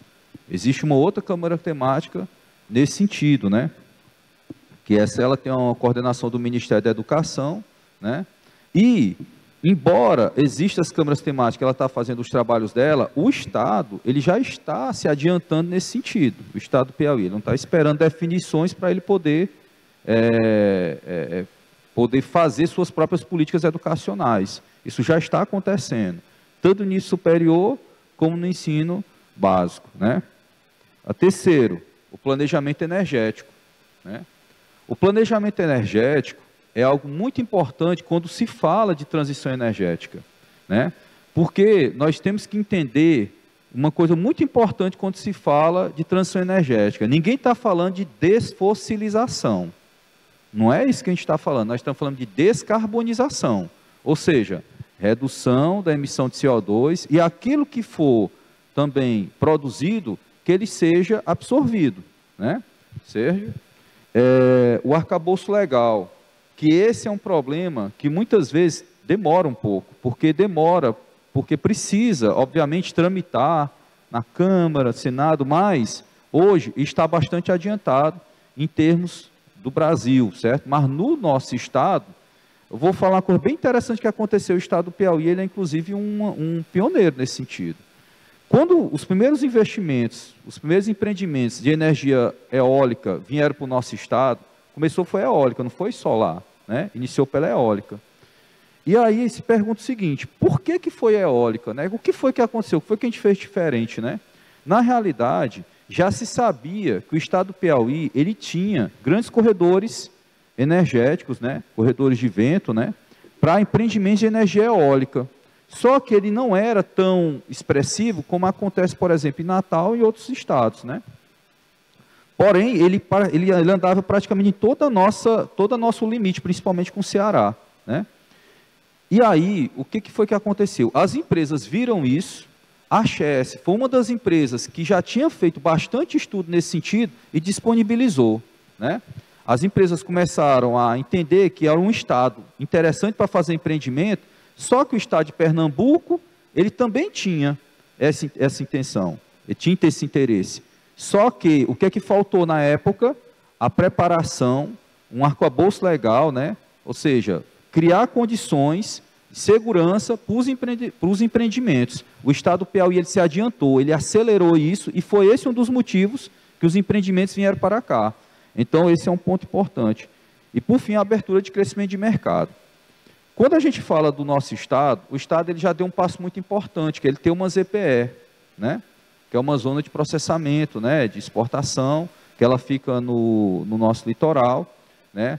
A questão, né, do próprio, o início, né, daquilo que é o nosso porto, né, certo? Isso já são pontos do que diz respeito à infraestrutura, né, que o nosso Estado ele já deu um passo importante, até porque quando se fala do porto do Piauí, muito se questiona em questão de profundidade, né, do calado do porto, mas veja só, gente, os portos que trabalham com cabotagem, né, ou seja, que eles fazem interligação entre outros portos, na realidade, eles têm um fluxo maior e até mais fácil do que escoa para fora, né? E no estado do Piauí, hoje, já há um trabalho muito intenso no sentido da infraestrutura também de transporte, no primeiro momento, né, de exportação, e no segundo momento para dentro do próprio estado. E aí vem a outra questão que falou de infraestrutura, que eu achei também muito importante, que é o seguinte: por que a gente aposta tanto no hidrogênio no nosso estado? Sabe o que acontece? O estado do Piauí, para muita gente, eu não sei se vocês já sabiam disso, mas o estado do Piauí, na realidade, ele é um entroncamento energético entre 3 regiões geoelétricas do nosso país. Ele interliga o Nordeste com o Norte e o Nordeste com o Centro-Oeste. É o único estado da federação que ele tem esses 2 pontos de interligação, né? Tanto isso é verdade que eu trabalhei muito tempo na Companhia Hidrelétrica de São Francisco, no Centro de Operação do Sistema Eletroenergético, e passei por momentos de apagão, né? O estado do Piauí era um dos estados do Nordeste que, quando ele desliga, o Nordeste sai a reboque. Quando tem um apagão que o Nordeste saía, não necessariamente o estado do Piauí saía. Isso acontecia por um motivo importante. Qual era? As linhas, os entroncamentos energéticos passam pelo nosso estado. Muitos deles, mas muitos mesmo. Bastante entroncamento energético, de norte a sul. Ao que ocorre? Isso facilita os empreendimentos. Por quê? Porque quem quer colocar uma planta de energia, de hidrogênio verde, ele pensa o seguinte: ele vai fazer uma planta on-grid, ou seja, ele vai conectar a rede. O que encarece, o que deixa uma planta muito cara, além da própria tecnologia, é a transmissão, ou seja, você ter o ponto de conexão, se ele está próximo ou não da planta. Como no nosso estado nós temos um entroncamento energético bastante robusto, isso facilita os empreendimentos aqui, muito, certo? E torna ele menos oneroso, certo? E por fim, né, mesmo quando se fala de plantas de ter em torno de 20 gigawatts, né, certo? Aqui no nosso estado, ainda assim se justifica a implementação ou reforço eletroenergético do nosso estado, porque nós somos um ponto de interligação, entendeu? Então, por mais que se construa empreendimentos, né, de muitos, né, de torno na demanda de gigawatts no nosso estado, nós temos uma vantagem estratégica de ser um ponto de interligação entre regiões. Então, quando se faz um empreendimento e se é aprovado pelo EPE, você acaba ganhando dos dois lados, porque você ajuda o empreendimento e, por outro lado, você reforça o entroncamento energético, certo?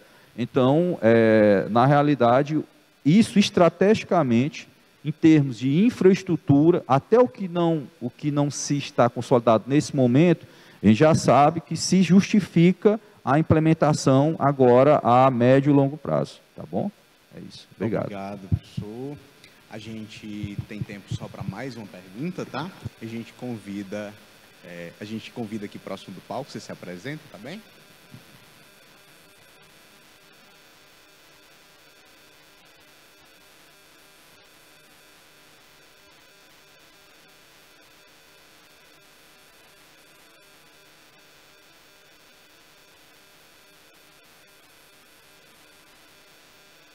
Então, bom dia, me chamo Bruna Iwata, eu sou professora da área de gestão ambiental. Eu tenho 2 perguntas, na verdade uma seria mais uma provocação. No caráter do hidrogênio verde, né, com esse nome verde, já se entende que a descarbonização já está implementada desde o seu pensamento inicial. Mas, para além disso, a gente tem outras pautas do eixo ambiental que sempre são preocupantes do início de um novo empreendimento, nessa conjuntura de uma estrutura que vai ser implementada, nesse cenário mais amplo, né, até global, dizendo, para justamente os iniciantes, quais seriam as preocupações que a gente deve estar atento enquanto Estado do Piauí, que está abraçando essa nova fonte de energia, do ponto de vista ambiental, que a gente desde já deveria estar ali pensando pesquisa, pensando infraestrutura, pensando sociedade e pensando realmente nos nossos biomas, como que a gente vai receber essa energia, mas quais são os pontos que a gente deve ficar atento desse eixo ambiental, para além da descarbonização. E a outra provocação seria, acho que uma fala sua, que eu achei muito importante, dessa estrutura multi, né, da gente pensar pesquisas que sejam entrelaçadas entre si. E aí a minha provocação seria no sentido, se já estamos pensando nesses núcleos de pesquisas que são misturados, que você tem engenharia, que você tem o direito, que você tem governança, que você tem gestão ambiental, que a gente tem ali a biologia, pensando fauna marinha, como que se está pensando, por exemplo, na estrutura da FAPEP, por exemplo, em editais que venham aí a vigorar projetos nesse sentido, né, que façam essa rede, essa cadeia de pesquisadores das mais diversas áreas que a gente tem no estado do Piauí, que é muito rico no sentido de pesquisa, que a gente, de fato, se sinta em conjunto, e não todo mundo na sua caixinha trabalhando para fazer uma entrega em separado. Muito obrigada. Obrigado pela pergunta.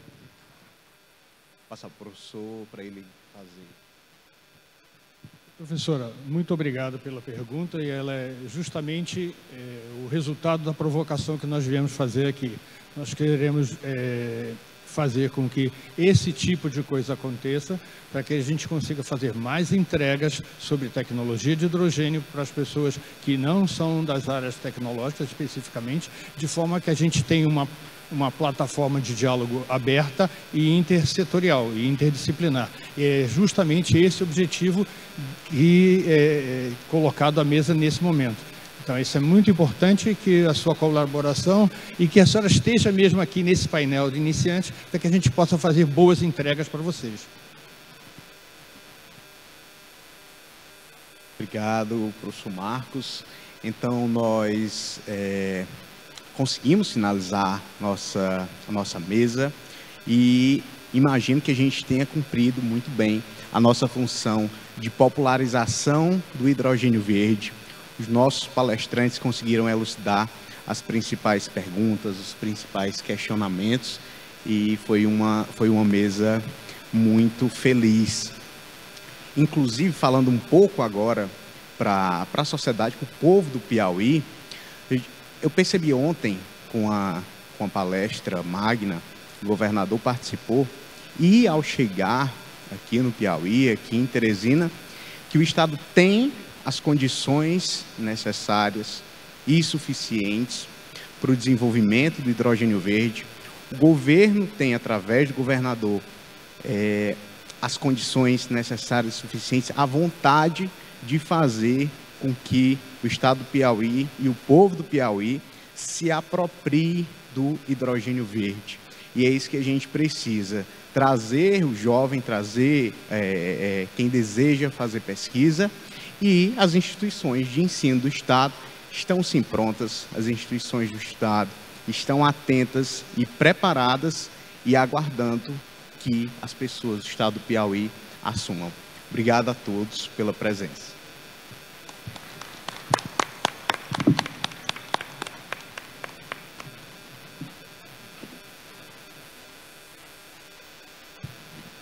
A gente desfaz agora o nosso dispositivo, a nossa mesa. Obrigado novamente a todos os palestrantes.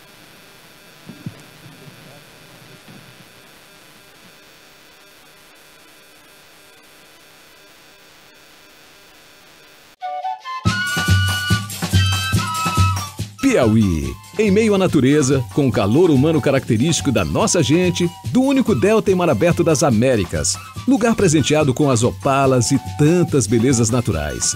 É aqui que acontecerá um marco na história do debate sobre a transição energética global. Entre os dias 3 e 5 de junho, o Centro de Convenções de Teresina recebe a Conferência Internacional de Tecnologias das Energias Renováveis, a CITER, co-realizada por instituições parceiras de grande relevância. É uma oportunidade única para debater em nível internacional as novidades que temos em termos de tecnologias para energias renováveis, com especial atenção para o hidrogênio verde. Nós estamos vivendo no mundo inteiro um contexto global de transição energética e queremos que essa transição energética seja justa e sustentável. E o Piauí se posiciona para o mundo inteiro como uma grande oportunidade de geração de energia limpa, de energia renovável, contribuindo para essa transição energética global. Hoje, o mundo olha para o Brasil como uma das principais potências no debate das energias renováveis. E a CITER promove diálogos entre os setores da sociedade, além de compartilhar conhecimentos sobre as mais recentes tecnologias e inovações, com ênfase especial no papel do hidrogênio verde na transição energética global. É um importante encontro para você se inteirar do tema, para você aprofundar o seu conhecimento. Mais de 40 painéis, muitos palestrantes internacionais. É um momento de você também identificar oportunidades de investimento, oportunidades de negócio e interagir com todos os atores desse ecossistema de transição energética. A conferência pretende também elevar a consciência de todos sobre as consequências do avanço das mudanças climáticas, além de debater sobre a importância dos Objetivos de Desenvolvimento Sustentável da Agenda 2030 e as metas do Acordo de Paris. O Piauí está dando os primeiros passos e creo que é muito importante o que está a fazer. Está a fazer, uma conversa internacional, 2, todos os esforços a nível local de consulta com a sociedade civil, a academia, o sector privado, e 3, atrair investimento. Você, para desenvolver essas soluções existem, mas tem que pesquisar e assegurar que dá certo e que são verdes e que beneficiam a toda a população. Especialistas renomados, acadêmicos e pesquisadores, representantes governamentais, empresários do setor de energias renováveis, representantes da sociedade civil e de organismos internacionais irão debater o tema central desse encontro. Vamos estar junto aqui com especialistas a nível nacional e a nível internacional, deixando esse importante legado de discussão, de construção de um entendimento do que significa as energias renováveis, do que significa o hidrogênio verde, que faz exatamente um diálogo entre os setores da sociedade. Então, em todas as mesas, a sociedade civil vai estar participando também, junto com o setor privado, junto com a academia, junto com o setor público, com os organismos internacionais. Então, a sociedade civil ela está nas mesas, nos painéis e está também no público. E, além disso, nós vamos ter diversas atividades acontecendo simultaneamente que vão permitir que a sociedade civil participe plenamente. As tecnologias das energias renováveis e a contribuição do hidrogênio verde na transição energética global justa e sustentável. A CITER irá proporcionar a difusão de conhecimento, troca de experiências, geração de novos negócios, divulgação de iniciativas inovadoras, sustentáveis e tecnológicas e articulação de políticas públicas voltadas para a energia limpa e sustentável. Com uma programação abrangente e diversificada, a CITER terá painéis simultâneos de diálogos, feira de negócios de energias renováveis, atividades de popularização da ciência e de educação ambiental, intervenções urbanas, além de visitas técnicas em empresas do setor de energia. Acesse o site oficial www.citer.com.br e as nossas redes sociais e fique por dentro de tudo o que acontecerá nesses 3 dias da Conferência Internacional de Tecnologia das Energias Renováveis.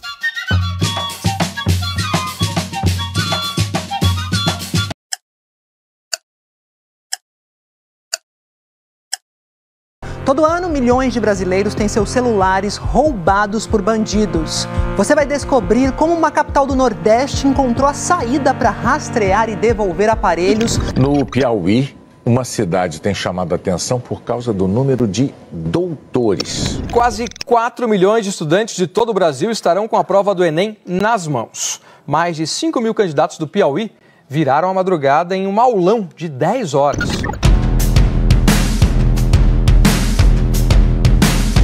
Nos últimos tempos, o Piauí vem sendo pauta de boas notícias nas mais diversas áreas.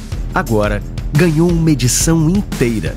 Exame, a mais respeitada publicação de negócios do Brasil, viajou à nossa terra para levantar o que está acontecendo no estado. No litoral, comprovou as transformações em curso com a entrega da primeira etapa do Porto Piauí e as obras das novas instalações do complexo portuário. A cidade que tem uma cidade portuária, ela vai melhorar principalmente logo na parte de emprego, né? Que é o que a gente mais necessita para ter uma vida melhor, né?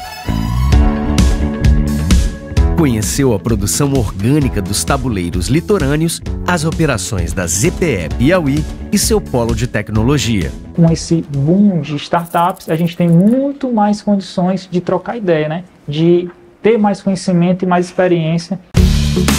Viu um estado que é um dos maiores produtores de energias limpas e renováveis do Brasil e que está na liderança da transição energética global com a implantação do maior projeto de hidrogênio verde do mundo.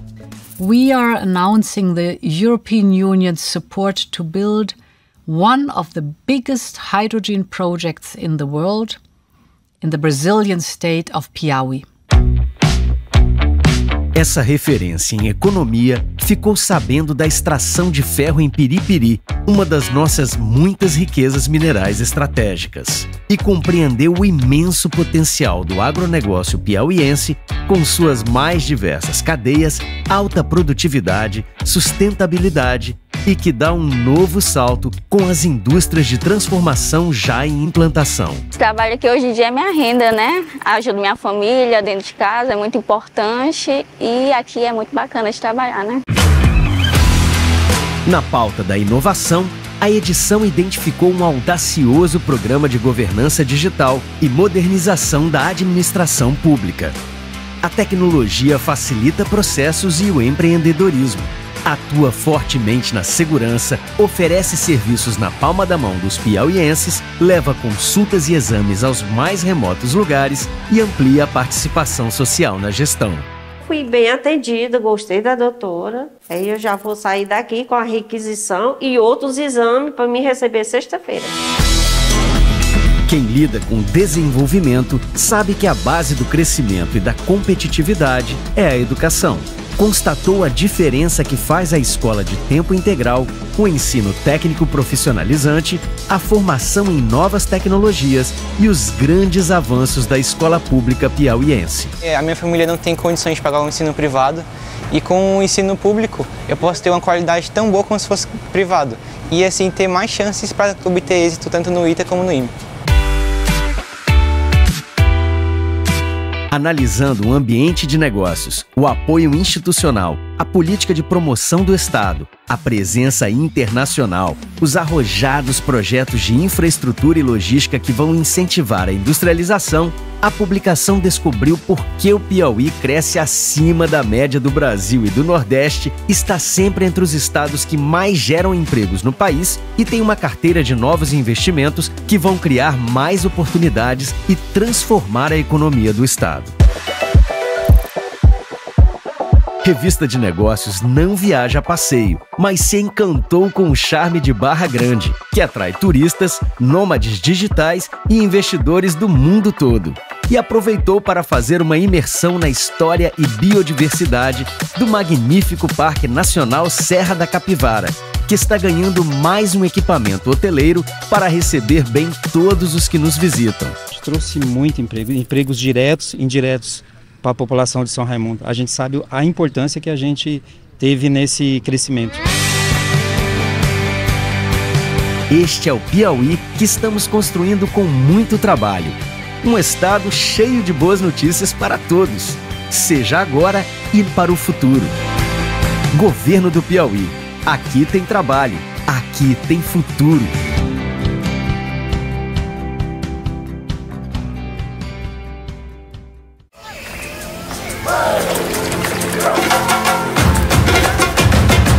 Brasil. Meu Brasil brasileiro.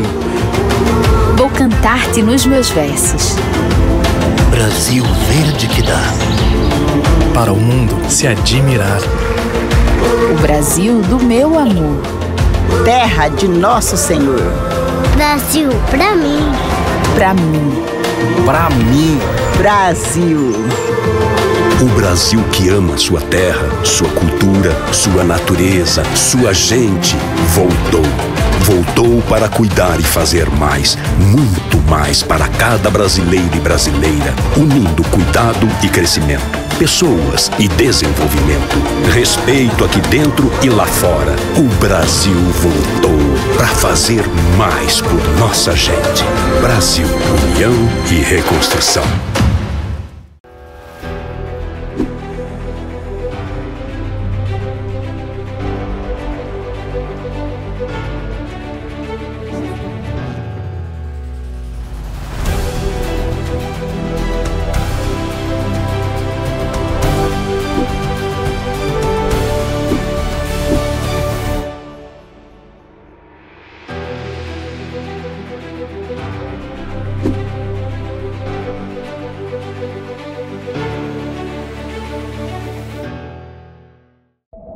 Existe uma pergunta que atravessa a humanidade desde sempre. O que é o futuro?